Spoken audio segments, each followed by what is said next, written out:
Hi, this is Steve Melvin, Extension Educator with the University of Nebraska Extension. Welcome to In-Field Observations.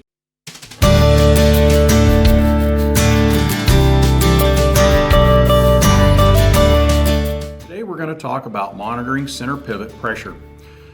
It's a cheap way to monitor and make sure the system is working correctly, and also we know if the pressure isn't right, the system can't be right.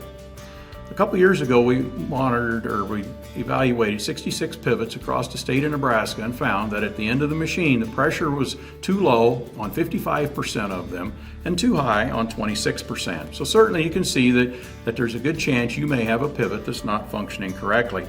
One thing to keep in mind when you're evaluating the pressure is the conversion between PSI and feet of head.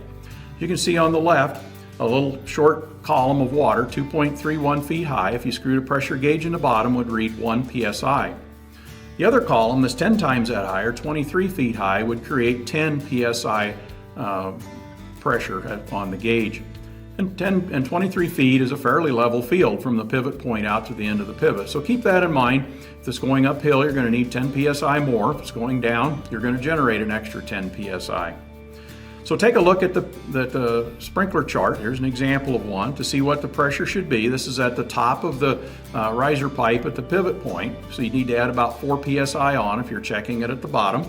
And one way that I've found that works pretty well to get pressure on a lot of places on the pivot, fairly easy, is to put this just a short piece of span pipe and just put a couple of pipe fittings with a Schrader valve into it. This is out on the end of the pivot, or put them also at the riser pipe at the pivot point.